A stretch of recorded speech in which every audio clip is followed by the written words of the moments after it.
PM Narendra Modi ने एक बार फिर ये दिखा दिया है कि क्यों वो भारत के सबसे बेहतरीन प्रधानमंत्रियों में से एक हैं।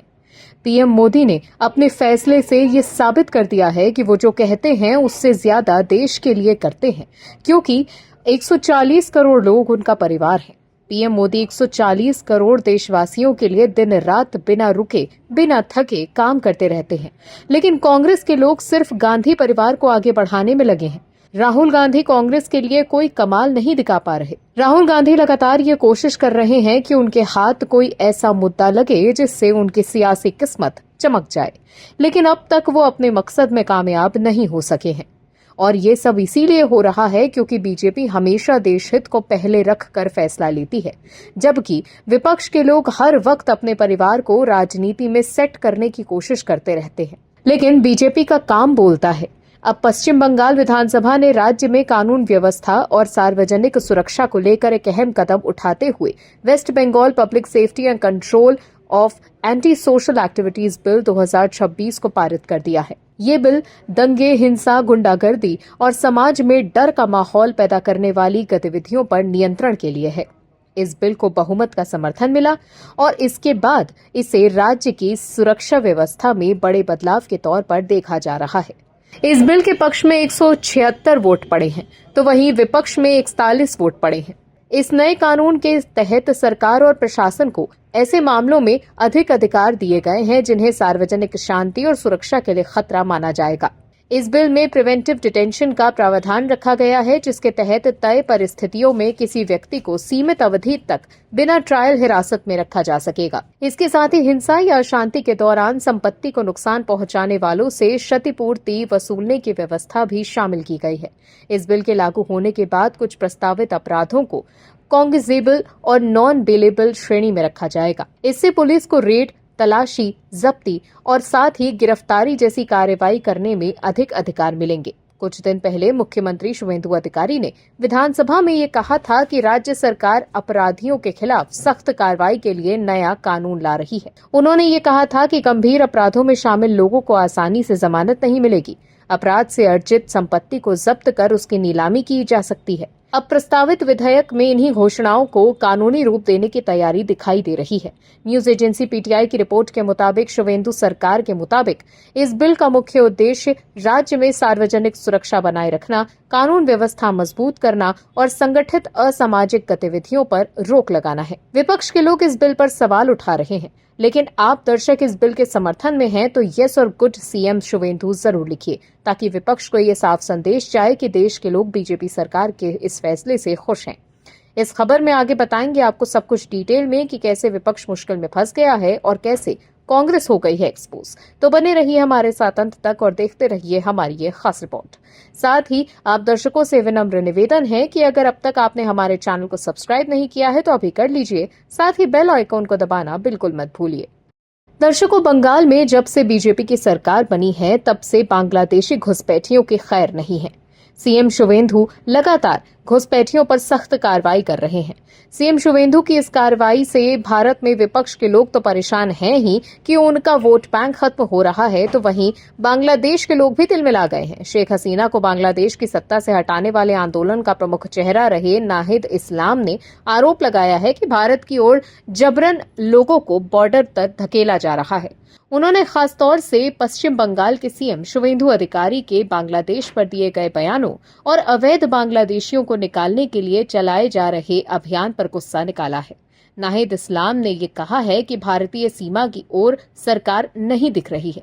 भारत के बॉर्डर सिक्योरिटी फोर्सेस के लोगों को जबरदस्ती अंदर धकेलने की घटनाओं पर ध्यान देना चाहिए। हाल ही के दिनों में 10 बांग्लादेशी बॉर्डर्स पर मारे गए हैं। वहीं पीएम मोदी से मुकाबला करने के लिए एकजुट दिखने की कोशिश करने वाला विपक्ष एक बार फिर बेनकाब हो गया है। उत्तर प्रदेश में साल 2027 में होने वाले विधानसभा चुनावों से पहले ही सपा कांग्रेस खेमे में बड़े भाई छोटे भाई की जंग शुरू हो गई है। कांग्रेस आलाकमान ने राहुल गांधी की खास पसंद को उत्तर प्रदेश में प्रभारी बनकर भेज दिया। दिल्ली की शीला दीक्षित सरकार के पूर्व मंत्री और कद्दावर दलित चेहरा राजेंद्र पाल गौतम यूपी चुनाव से ठीक पहले प्रभारी बनकर बयान देना शुरू कर चुके हैं। लखनऊ की कमान संभालते ही राजेंद्र पाल गौतम ने जो पहला सियासी तीर छोड़ा, उसने समाजवादी पार्टी और उसके मुखिया अखिलेश यादव को गहरी असहजता में डाल दिया है। गौतम का ये बयान कि उत्तर प्रदेश में कांग्रेस राष्ट्रीय पार्टी होने के नाते बड़े भाई की भूमिका में रहेगी और सीट शेयरिंग में उसे बराबरी का हक मिलना चाहिए, इस बयान से एसपी खेमे की नींदें उड़ गई होंगी। देश को दुनिया के सबसे छोटे देशों में से एक सेशल्स ने पीएम नरेंद्र मोदी को अपने सर्वोच्च नागरिक सम्मान guardian of the blue horizon से सम्मानित किया है। मगर कांग्रेस आईटी सेल की प्रमुख सुप्रिया श्रीनेता और ममता बनर्जी खेमे की टीएमसी सांसद महुआ मोइत्रा ने इसको लेकर भी पीएम मोदी पर निशाना साध दिया है। इन दोनों ने कहा कि इसके लिए उन्होंने हमारे पैसों का इस्तेमाल किया। कांग्रेस प्रवक्ता सुप्रिया श्रीनेता ने एक्स पर पोस्ट करते हुए लिखा कि सेशल्स ने यह नया सम्मान केवल 4 दिन पहले शुरू किया और इसको सबसे पहले प्रधानमंत्री नरेंद्र मोदी को दे दिया। सुप्रिया श्रीनेता ने लिखा कि दुनिया अब समझ चुकी है कि प्रधानमंत्री नरेंद्र मोदी को सम्मान देना आसान तरीका बन गया है। सुप्रिया श्रीनेता ने आरोप लगाया कि इतनी जल्दबाजी थी कि सम्मान पत्र पर रिपब्लिक और सेशल्स जैसे शब्दों की स्पेलिंग भी गलत छाप दी गई। सुप्रिया श्रीनेता ने यह भी कहा कि प्रधानमंत्री मोदी की इस यात्रा के दौरान भारत ने सेशल्स को $125 मिलियन की क्रेडिट लाइन और $50 मिलियन की अनुदान सहायता देने की घोषणा की है। सुप्रिया श्रीनेता ने पोस्ट में कहा कि अवार्ड्स पाने की उनकी जिद की एक कीमत चुकानी पड़ रही है। सेशल्स को $125 मिलियन की क्रेडिट लाइन और $50 मिलियन की ग्रांट देने का वादा किया गया है। उनका साफ तौर पर आरोप है कि इस आर्थिक पैकेज और सम्मान के बीच सवाल उठना स्वाभाविक है। वहीं टीएमसी सांसद महुआ मोइत्रा ने एक्स पर पोस्ट करते हुए लिखा कि इसमें पीएम मोदी को सेशल्स से मिले वहां के सर्वोच्च नागरिक सम्मान का हवाला देते हुए कहा कि माननीय प्रधानमंत्री जी को पुरस्कार पसंद है, उन्हें विदेश यात्रा पसंद है।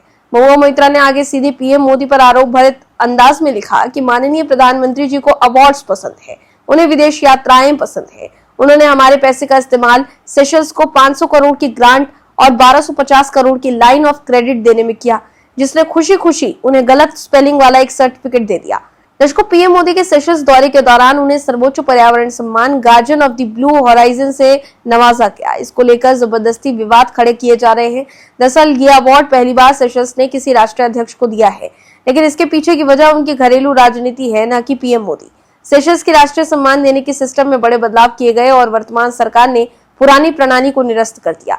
वहां की संसद में नया कानून पास हुआ। नए कानून के तहत पहली बार पर्यावरण से जुड़ा सबसे बड़ा सम्मान पीएम मोदी को दिया गया। भारत में लिबरल गैंग सोशल मीडिया पर प्रोपेगेंडा फैलाने में लगे हुए हैं। पीएम मोदी के सेशल्स दौरे के दौरान उन्हें सर्वोच्च पर्यावरण सम्मान दिया गया।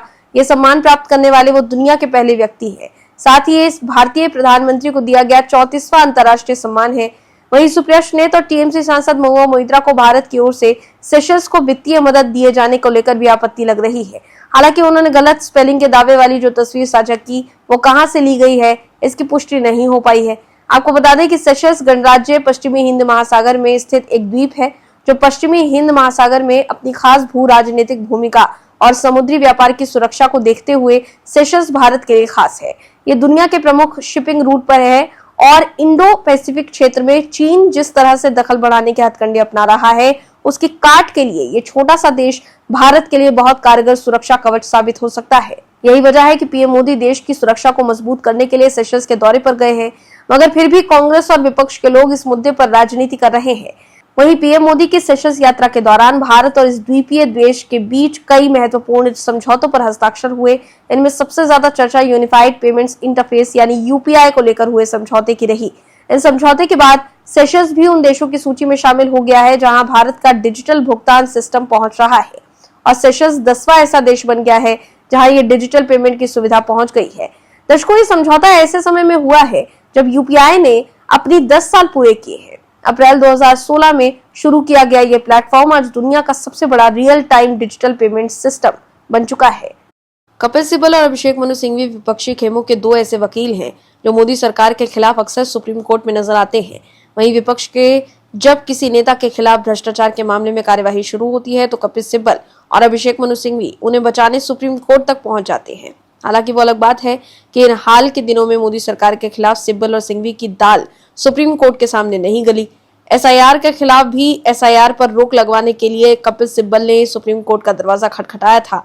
सिब्बल ने चुनाव आयोग पर जमकर निशाना साधा था, लेकिन एसआईआर को सही बताकर सुप्रीम कोर्ट ने साफ कर दिया कि कपिल सिब्बल के पास एसआईआर के खिलाफ कोई सबूत ही नहीं है।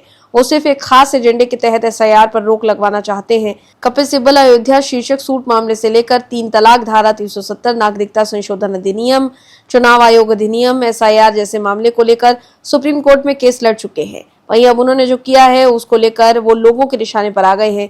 दर्शकों, अयोध्या राम मंदिर में चढ़ावे की चोरी का मामला अब राजनीतिक रंग लेता नजर आ रहा है। जो लोग राम मंदिर निर्माण के खिलाफ थे वो भी अब इस मुद्दे पर बोल रहे हैं और बीजेपी पर निशाना साध रहे हैं। लेकिन देश के लोग सब जानते हैं कि राम मंदिर बनवाने के लिए बीजेपी ने कितनी कुर्बानियां दी हैं। राम मंदिर के लिए बीजेपी के नेता जेल तक गए हैं। राम मंदिर आंदोलन के दौरान बीजेपी के कार्यकर्ताओं ने लाठियां और गोलियां तक खाई हैं। बीजेपी की लंबी लड़ाई के बाद राम मंदिर का निर्माण तब हुआ, केंद्र में बीजेपी की सरकार बनी। लेकिन राम मंदिर निर्माण के खिलाफ केस लड़ने वाले वकील कपिल सिब्बल भी अब राम मंदिर मामले पर बीजेपी को घेरने की कोशिश कर रहे हैं। मतलब जब राम मंदिर बनवाने की बारी थी तब ये लोग राम मंदिर के खिलाफ मुस्लिम पक्ष की तरफ से केस लड़ रहे थे, लेकिन अब राम मंदिर को बदनाम करने के लिए बड़ा चढ़ाकर बीजेपी और सरकार पर निशाना साध रहे हैं। दरअसल राम मंदिर चढ़ावा मुद्दे पर कपिल सिब्बल ने एक्स पर एक कविता शेयर करते हुए केंद्र सरकार पर निशाना साधा है। सिब्बल की पोस्ट में सरकार की नीतियों से लेकर अच्छे दिन के नारे तक तीखा कटाक्ष किया गया है। कपिल सिब्बल ने अपने पोस्ट में लिखा कि राम को लूटा, देश को लूटा, अच्छे दिन का नारा झूठा, ऐसे शासन को तोड़ देंगे, मिलकर देश को जोड़ देंगे, न दिलों का होगा बंटवारा, सबका देश है देश हमारा। कपिल सिब्बल ने कविता की शुरुआत इस सरकार को सत्ता से बाहर करे शब्दों से की और इसके जरिए सरकार को भ्रष्टाचार और जनभावनाओं से जुड़े मुद्दों को लेकर हमला बोला। दर्शकों, कपिल सिब्बल की प्रतिक्रिया ऐसे समय में आई है जब अयोध्या राम मंदिर में चढ़ावे की चोरी का मामला चर्चा में बना हुआ है। उन्होंने अपनी कविता में सीधे तौर पर इस प्रकरण का जिक्र करते हुए सरकार की जवाबदेही पर सवाल उठाए और कहा कि देश को जोड़ने की जरूरत है, न कि लोगों के बीच विभाजन पैदा करने की। कपिल सिब्बल ने राम मंदिर चढ़ावा चोरी के कथित मामले को आधार बनाते हुए भ्रष्टाचार, शासन और सामाजिक एकता जैसे मुद्दों को एक साथ उठाया। कविता में उन्होंने जहां सरकार पर हमला किया है, वहीं देश को जोड़ने और दिलों का बंटवारा न होने की बात कहकर उन्होंने विपक्ष के राजनीतिक संदेश को सामने रखा है। मगर कपिल सिब्बल को एक्स पर पोस्ट कर यूजर्स ने करारा जवाब दे दिया। सिब्बल के पोस्ट पर एक यूजर ने लिखा है कि लो जी, अब राम को ना मानने वाले भी राम की चिंता कर रहे हैं और कितने अच्छे दिन चाहिए। वहीं सिब्बल को जवाब देते हुए एक दूसरे यूजर ने लिखा, आप कुछ मत बोलो सर, आपका जो योगदान है राम मंदिर के लिए सबको पता है। वहीं एक एक्स यूजर ने लिखा कि तुम राम मंदिर ना बने इसके लिए लड़े थे, राम हिंदू के हैं तुम्हारे नहीं, कंट्रीब्यूट हिंदू ने किया था तुमने नहीं, sit down and wait for another case that is against Hindu. वहीं सिब्बल के पोस्ट पर अंकित नाम के एक यूजर ने लिखा कि आपने तो कोर्ट में एफिडेविट दी थी, no historical proof of Shri Ram. तो देखा आपने कैसे राम मंदिर मामले पर बोलकर कपिल सिब्बल खुद फंस गए हैं। लोग उन्हें याद दिलाकर एक्सपोज कर रहे हैं कि वो राम मंदिर निर्माण के खिलाफ सुप्रीम कोर्ट में केस लड़ रहे थे। आपको याद दिला दें कि राम मंदिर मामले में सुन्नी वक्फ बोर्ड की तरफ से पैरवी कर रहे वकील कपिल सिब्बल, जो उस वक्त कांग्रेस के लीडर थे, उन्होंने कहा था कि राम मंदिर मामले में अपील पर सुनवाई अगले लोकसभा चुनाव के बाद जुलाई 2019 में की जाए, क्योंकि मौजूदा समय में माहौल सुनवाई के लिए माकूल नहीं है। हालांकि सिब्बल की दलील सुप्रीम कोर्ट ने तो खारिज कर दी थी, लेकिन उस वक्त बीजेपी के अध्यक्ष रहे अमित शाह ने कहा था कि जब भी कांग्रेस किसी मुद्दे पर एक अलग तरह का स्टैंड लेना चाहती है तब कपिल सिब्बल को आगे करती है। 2G घोटाला हुआ तब भी जीरो टॉलरेंस थियरी लेकर कपिल सिब्बल आ गए थे, और गुजरात में आरक्षण का मसला आया तब भी 50% से ज्यादा आरक्षण संभव है, ऐसा कहकर ओपिनियन पोल लेकर कपिल सिब्बल ही आ गए थे। और अब जब राम जन्मभूमि केस के रास्ते में रोड़े अटकाने हैं तब भी कपिल सिब्बल कांग्रेस पार्टी की ओर से सुन्नी वक्फ बोर्ड के वकील के तौर पर आए हैं। कुल मिलाकर देखें तो देश को मालूम है कि कौन राम मंदिर के साथ है और कौन राम मंदिर के खिलाफ। जब से केंद्र में पीएम मोदी की सरकार बनी है तब से लेकर अब तक राहुल गांधी मोदी सरकार पर जो भी आरोप लगा रहे हैं सभी पर वो खुद मुश्किल में फंस गए हैं। चौकीदार चोर है से लेकर चीन ने भारत की जमीन हड़प ली है के अलावा एसआईआर जैसे तमाम मुद्दे पर वो सुप्रीम कोर्ट में एक्सपोज हो चुके हैं। इन तमाम मुद्दों पर सुप्रीम कोर्ट में उनकी हार हुई है और बीजेपी की जीत। कई बार राहुल गांधी को कोर्ट में माफी भी मांगनी पड़ चुकी है, मगर फिर भी मोदी विरोध के चक्कर में राहुल गांधी भ्रामक दावे कर रहे हैं। वहीं कांग्रेस नेता राहुल गांधी ने मध्य प्रदेश हाईकोर्ट में माफी मांग ली है। पूर्व मुख्यमंत्री शिवराज सिंह चौहान के बेटे कार्तिकेय सिंह चौहान ने 8 साल पहले राहुल गांधी के खिलाफ मानहानि का मुकदमा किया था। लंबी कानूनी सुनवाई के बाद राहुल गांधी ने बिना शर्त माफी मांग ली है। हाईकोर्ट की जबलपुर बेंच के इस आदेश के बाद भोपाल की स्पेशल एमपी एमएलए कोर्ट में चल रही कार्यवाही भी अब खत्म मान ली गई है। वहीं अब बीजेपी ने ऐसा प्रहार किया है जिससे पूरी कांग्रेस तिलमिला गई है। दर्शकों, बीजेपी ने सोमवार को पार्टी अध्यक्ष नितिन नबीन के कांग्रेस पर दिए गए बयान का समर्थन किया और आरोप लगाया कि कांग्रेस नेतृत्व की विदेशी मानसिकता है और ये विदेशी शक्तियों के इशारे पर भारत को विभाजित करने, साथ ही साथ कमजोर करने का काम कर रहा है। ये बयान नितिन नबीन द्वारा रविवार को हैदराबाद में आयोजित एक जनसभा में दिए गए वक्तव्य के बाद आया था। उन्होंने आरोप लगाया था कि कांग्रेस परिवार की मानसिकता भारतीय नहीं बल्कि इतालवी है और भारत में ऐसी मानसिकता वाली सरकार को अवसर नहीं मिलेगा। वहीं बीजेपी अध्यक्ष नितिन नबीन के बयान का समर्थन करते हुए बीजेपी के राष्ट्रीय प्रवक्ता शहजाद पूनावाला ने आरोप लगाया कि अब कांग्रेस का अर्थ इंडियन नेशनल कांग्रेस नहीं बल्कि इटालियन नेशनल कांग्रेस या इस्लामाबाद नेशनल कांग्रेस हो गया है। पूनावाला ने एक वीडियो बयान में कहा कि नितिन नबीन जी बिल्कुल सही हैं। कांग्रेस परिवार का शरीर भारत में है लेकिन उनकी मानसिकता विदेश में है। इसी विदेशी मानसिकता के कारण वो विदेशी शक्तियों के इशारे पर लगातार भारत को बांटने और कमजोर करने का काम करते हैं। बीजेपी प्रवक्ता शहजाद पूनावाला ने लोकसभा में राहुल गांधी पर निशाना साधते हुए आरोप लगाया है कि वो विदेश यात्राओं के दौरान भारत की अर्थव्यवस्था, लोकतंत्र और संप्रभुता की आलोचना करते हैं। पूनावाला ने कहा कि क्या ये सच नहीं है कि राहुल गांधी अब भी विदेश में है और शायद भारत के खिलाफ कोई नई साजिश रच रहे हैं। वो विदेशी धरती पर जाकर भारत की अर्थव्यवस्था, लोकतंत्र और संप्रभुता की आलोचना करते हैं। इसके अलावा शहजाद पूनावाला ने आरोप लगाया है कि राहुल गांधी विदेश जाकर कहते हैं क्या ऑपरेशन सिंदूर हुआ ही नहीं, वो हमारे सशस्त्र बलों पर हमला करते हैं और कहते हैं कि उन्हें पराजित किया गया। इस पर उच्चतम न्यायालय ने भी उन्हें फटकार लगाई और कहा कि कोई भारतीय इस तरह की बातें नहीं करता। पूनावाला ने कहा कि राहुल गांधी कहते हैं कि वो भारत राष्ट्र से लड़ना चाहते हैं और जाति के आधार पर देश को विभाजित करते हैं।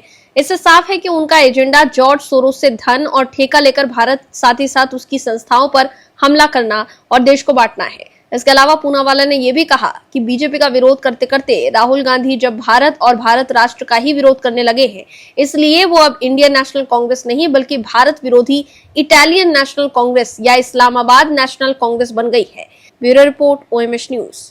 आप दर्शकों से विनम्र निवेदन है कि चैनल को सब्सक्राइब जरूर करें